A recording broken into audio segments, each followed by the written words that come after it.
Ladies and gentlemen, boys and girls, welcome again to the discourse of problem solving.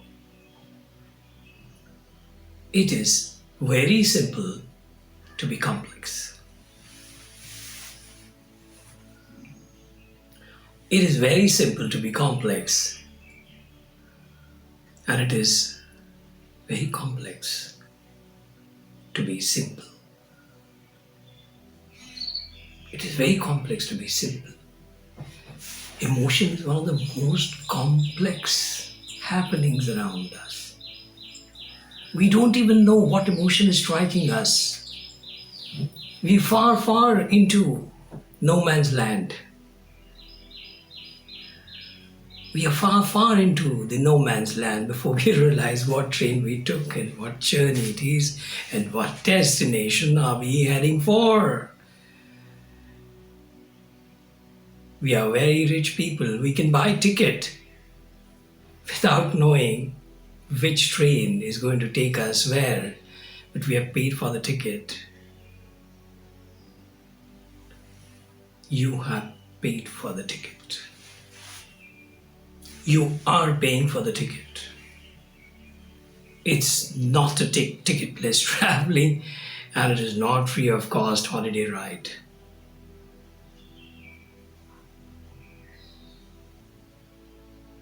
It's not.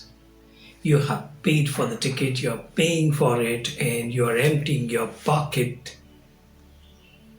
You're emptying your pocket with a lot of dedication. It's simple to be complex. It's simple to be emotional. And it's complex to be simple. Why? Because the level of complexity which has gone in creating that that emotion has to be now unwound. It has to be unwound. So we have a very complex demand on the subject of qualifying our emotion. I often ask God, why don't we have dreams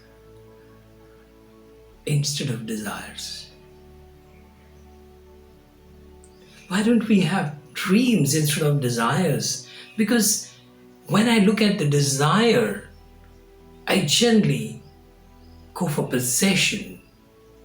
Somebody else's fist, I want to open and grab it for me. I don't have an ability to create oneself. Didn't I give you an example of music? A well-known song is re-sung to check how well are the notes you're performing on. How many people create their own music? That's unthinkable for us. So we end up doing competition with hundreds of others who want to sing the same song, or some better song, or some song in and around the quality called better song. That's purely based on the popularity. We want to be in the crowd and create a space for ourselves. Say, go back, go back, go back, go left, go right. I want to create a space. That's what our motive seems to be. Because we are left to desire, we thrive on desires. I often ask God, why don't you give me more dreams? Why don't you give me more dreams? It'll take away all the aspirations of trying to do something what somebody else is already doing.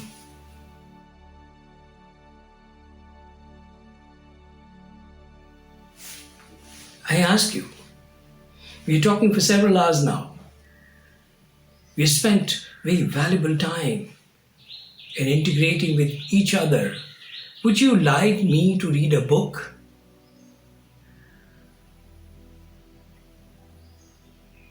or would you like me to express myself?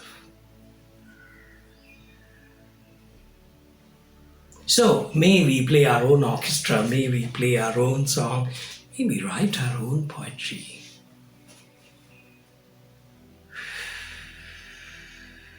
Somehow that cult is missing. Too much of desires and too less dreams. Well, that is a quote.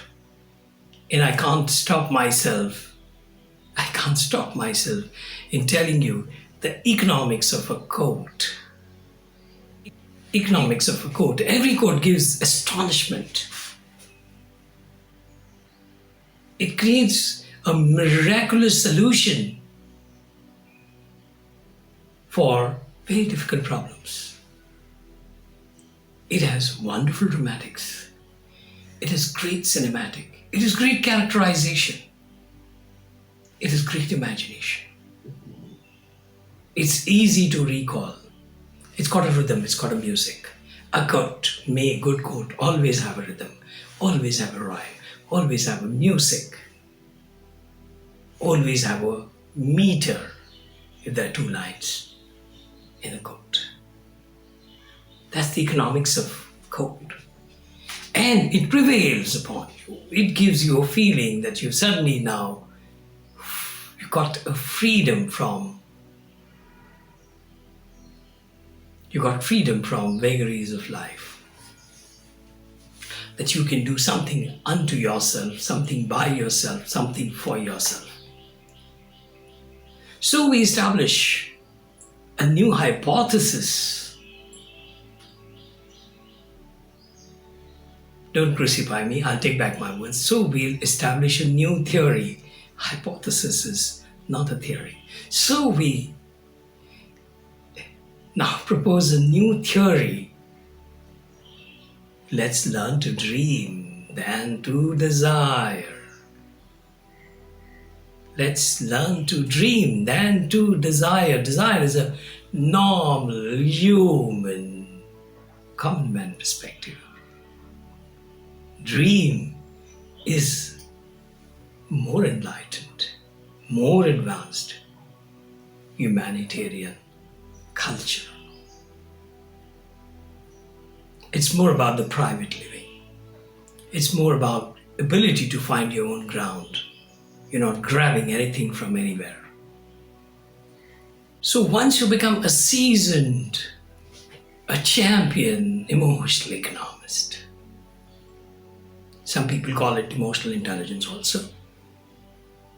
But here I specifically want to talk about economics because we are into problem-solving domain. Once you are into being a master of emotional economics, you will probably have no more a situation, oh, that's a bad guy, not welcome here. That's a bad guy, not welcome here. Oh, she's a horrible girl. How nasty. She's a horrible girl. She thinks she's beautiful. She thinks she has all the, metro cult about her. And people call her, she's a horrible girl. No more those unwelcome remarks. Because now you are emotionally economic. When you're doing something good, you make a loud presence, you know it deserves, the situation deserves that. When you aren't, you quietly slip into the crowd and sit at the back of it. That's emotional economics. Somebody else is performing. You don't want everybody to rise just because you have come to the audience. No, that's not fair. That's not fair. Even if you're a big man. The bigger you are and the more in the fraternity of ideals you are, the more you'll need to be emotionally economic. Probably you have enough on the platter.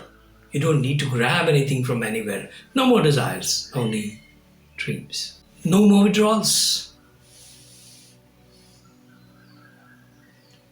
No more withdrawals. Sorry, I didn't say this. Otherwise, a part of the day goes in saying sorry letters, writing sorry letters, sorry messages. And you are still fuming about the person to whom you have to say sorry. What an ugly way of creating that emotion of sorry. No more remorses. No more remorses. It's not sorry I took this piece of cake from your plate and I want to bring it back. Oh, would he ever eat that? You already brought it to your plate and then you want to bring it back to him. Shoddy, very shoddy, isn't it? But in an urge to demonstrate your remorse, you might still do that. And he will not only leave his plate, probably leave the party.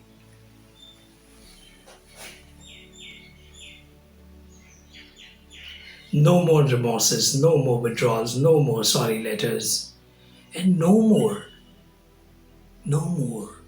those pensive isolations. Oh God, why did I do this? Oh gosh, why did I make that comment? I didn't mean it. If you didn't mean it, why does your word carry a meaning which it is not supposed to? But I understand, I empathize with all. You can recall this quote 100 times in a day. It is very easy to be complex, and it is very complex to be simple. So, such simplicity of thought, why did I do it in the first place?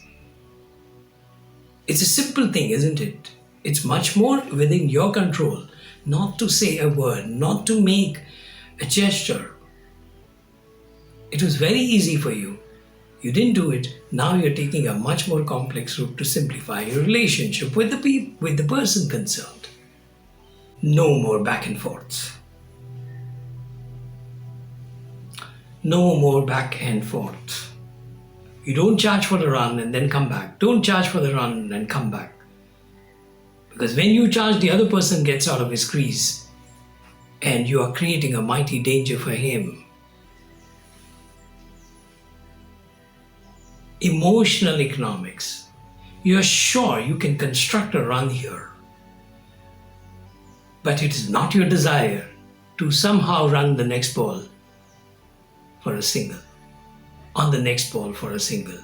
If that is your desire because you are close to half a century or 100 runs or a century, okay, if that is a desire that prevails on you, you will never be able to play the ball well. Because first the ball needs to be handled. First the ball needs to be directed. Before you create a reason to run out of your crease and reach the other end. Complex things are simple. Simple things are very complex. So how does a coach write a program for the batsman which enables him to make a right choice and ensure if he doesn't get the run, at least he doesn't run out the other party, his partner. At least he ensures his partner does not run out. It's a very costly affair to be carrying an emotion, and it is a very economic affair to worry or to think about emotional economics.